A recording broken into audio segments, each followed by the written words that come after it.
us. They don't want to open schools because they're afraid that they don't want to send kids to school because we're going to kidnap kids or whatever. First of all, it's hard enough to take care of our kids while traveling. And why should we have even one reason to kidnap other children if we have our own children? This is the first answer. And second of all, it all comes from a bad history on the media about the kidnapping charges that was done on people in our community, which I want to clarify very clearly to everyone to know. This is a thing, a custody dispute that happened between a couple that when we lived in Guatemala, and the mother unjustly, she kidnapped 2 of her children illegally, and then one more child, and then with the help of the U.S. government, she unjustly kidnapped the other 3 last children of the family to the U.S. So the father went to the U.S. to get back his children, which were unjustly kidnapped, and according to the Hague Convention law, it's not even allowed to take children from the habitual residence where they lived for 4 years in Guatemala and even had permanent residence in Guatemala at that time, and they never even visited the U.S. before. So the father was going to court and everything, but they just didn't listen to his side. They just falsely claimed that he's not in the country, and in this way they won the custody while he was in the country in the Office of Child Protection trying to find out where his kids are.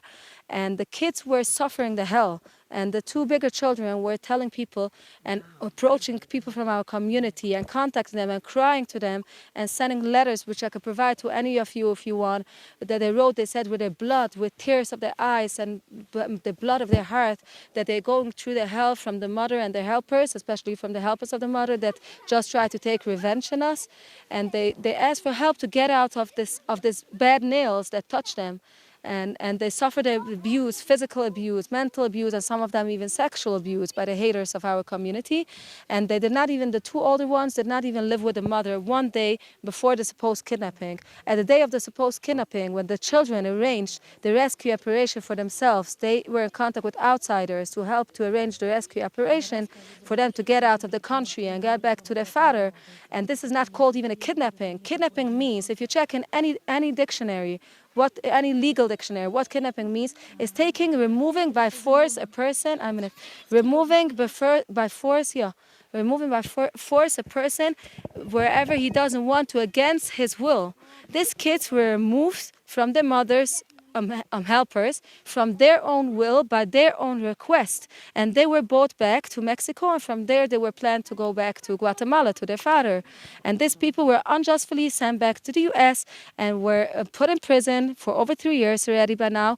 6 people are still awaiting trial, and the charges are being changed all the time, again and again and again. 2 people were unjustly convicted by trial already, just because they forced the big girl to say things that she did not want to say it. And we have records of it. They forced her to say things that she was not planning, with things that were not true. So why should people here in Macedonia, in this village, think that we will go to kidnap people? Let's say if it was true. Let's say so. Then it was things between ourselves, not with others and from different communities and different countries. So why should people paint us with such a bad picture? And wherever we lived before, in Canada, in the US, people loved us. We lived with gentles all the time. We lived with neighbors. We were friends together. None of us were afraid of us. They used to come to visit us. We used to come to visit them. We played together with neighbors, with kids.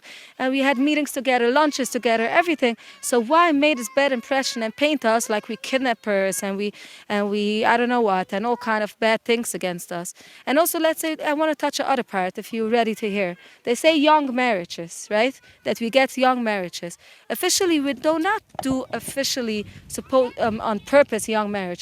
But according to our Bible, and according even to the Black Law Dictionary, if you're going back to the legal dictionary, and it says like many years ago, like 80, 100 years ago, the legal marriageable age was for girls 12 years and for boys 14 years. And this was the considerable amount for everybody. Go to any of your grandparents who are still alive, if they're older people, check which was the marriageable age 100 years ago, 80 years ago. This was the marriageable age. So the Western culture changed everything. And in the Western culture, it's allowed to have love and to have sex and to have anything under the age of 18, and you don't have to get married in order to have these relations. In a Jewish community, you cannot have any love or be a boyfriend and girlfriend, whatever, without being married. This is the only way you're allowed to have any love. So why should I, as a mother, not allow